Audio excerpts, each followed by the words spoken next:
Imagine a world where renting a movie meant driving to a store, browsing for hours, and paying hefty late fees. That was life before Netflix, but what if I told you that the company we all love today was once laughed at by its biggest competitor, Blockbuster? This is the jaw-dropping story of how Netflix turned the tables, obliterated its competition, and revolutionized the entertainment industry forever. Stay tuned, it's about to get real. How did this transformation happen?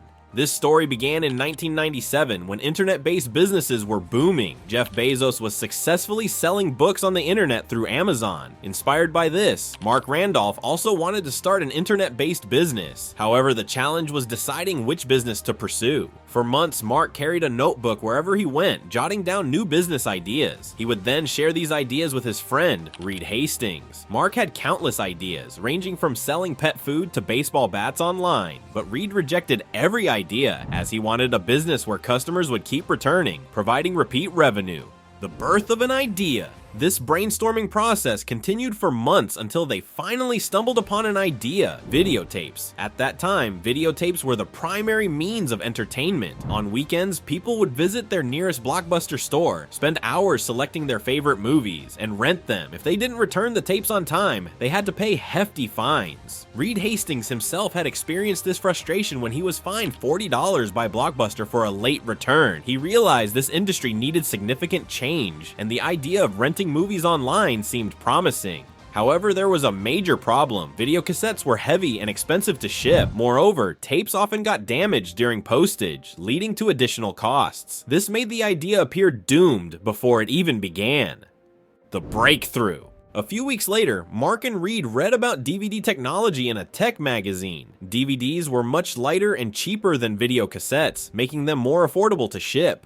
Reed Hastings thought that if movies were put on DVDs and rented out, it would solve the logistical problems and be highly profitable. And that's how the idea of Netflix was born. Netflix's business model was very straightforward. They displayed a vast collection of DVDs on their website, and whenever an order came in, the DVDs were delivered to the customer's door within 2 days. Each delivery included a prepaid return envelope, making it easy for customers to send the DVDs back. While the idea was simple, starting the business required funding, which Mark and Reed did not have. Somehow, they set up a small, low-budget office with cheap folding tables and second-hand furniture. Employees were hired at low salaries, with the promise of shares in the business if it succeeded. This small Netflix team built a website in the first few months and began purchasing DVDs. After months of hard work, they were finally ready to launch Netflix. Netflix's launch. Before launching, they arranged interviews with news outlets to gain media coverage. On August 29, 1997, the Netflix website went live at exactly 9:00 a.m. They had even installed a bell that would ring with each new order. Mark placed the first order himself, and the bell rang for the first time. A minute later, it rang again, signaling the first real customer. To attract more movie fans, the Netflix team posted comments on various internet forums introducing Netflix's DVD by mail service.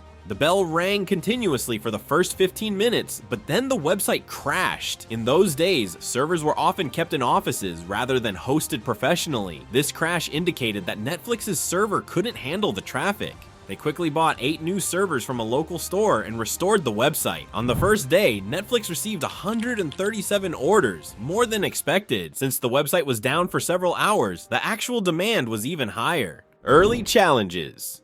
The first month went well, but not as Mark and Reed had planned. Netflix's first month revenue was $94,000, but only $1,000 came from renting DVDs. Most customers preferred to buy DVDs outright rather than renting them. At the time, Netflix offered 2 options. Customers could buy a DVD for $25 or rent it for $4. Mark and Reed wanted more people to use the rental service because a rented DVD could be reused multiple times, maximizing profit until it was damaged. They realized the high DVD sales were due to a lack of competitors in the market. A few weeks later, Jeff Bezos from Amazon called. Having already dominated the online book market, Bezos wanted to enter the DVD market and was interested in buying Netflix. Mark and Reed, however, wanted to focus on DVD rentals, not sales. They negotiated with Amazon to split the business. Netflix handed over the DVD sales portion to Amazon in exchange for Amazon referring customers interested in renting DVDs back to Netflix. While this deal had long-term benefits, it also meant giving up a revenue stream. However, it prevented Amazon from becoming a direct competitor in the DVD rental space. Failed promotional campaigns. Mark and Reed shifted their focus entirely to DVD rentals. They launched promotional campaigns but faced repeated failures. Netflix collaborated with major companies like Toshiba and Sony, offering a promotion where customers who bought DVD players would receive a Netflix coupon for 10 free rentals. Unfortunately, the coupons were stuck outside the box instead of inside.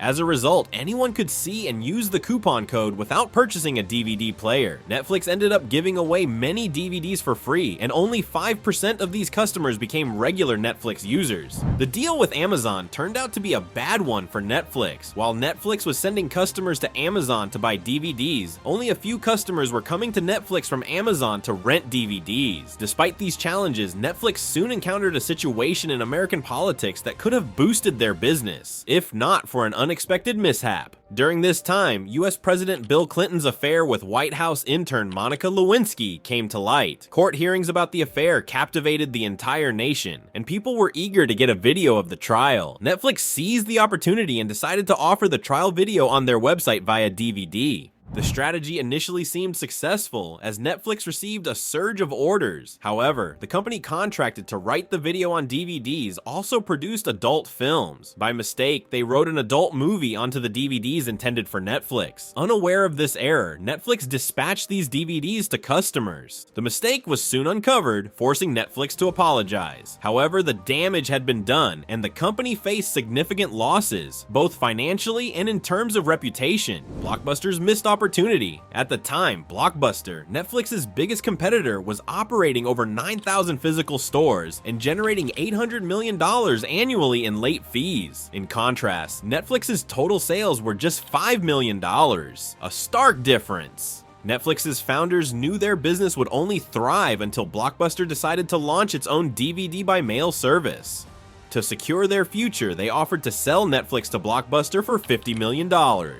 However, Blockbuster's CEO laughed at the proposal, showing no interest in buying Netflix. Time passed, and Netflix's subscriptions continued to grow. Meanwhile, Blockbuster remained dismissive of the internet as a viable business platform. By 2004, Blockbuster began to notice their customers migrating to Netflix, which offered the convenience of home delivery. Realizing their mistake, Blockbuster belatedly launched its own DVD by mail service. But by then, Netflix had a 7-year head start and had gained invaluable insights into customer behavior. The shift to streaming. And in 2007, while Blockbuster was heavily promoting its DVD by mail service, Netflix introduced video on demand streaming. For the first time, customers could stream movies online instead of waiting for DVDs to arrive. This innovation transformed Netflix into a global entertainment powerhouse, as streaming allowed them to reach audiences beyond the United States. Blockbuster, struggling to adapt, made desperate changes like removing late fees and forgiving rewind fees for videotapes. These measures, however, came too late to save the company. By 2010, Blockbuster filed for bankruptcy, marking the end of its reign. Lessons from Blockbuster's fall. Blockbuster's downfall stemmed from its reluctance to embrace technological change. When businesses refuse to innovate, competitors fill the gap and seize the market. The same fate befell other giants like Nokia and Kodak, who failed to adapt to evolving technologies. Today, Netflix has over 13,000 employees worldwide, generates nearly $1.9 billion in annual revenue, and is valued at more than $280 billion. Ironically, the entire Netflix business, once offered to Blockbuster for $50 million, now generates sales over 380 times that amount.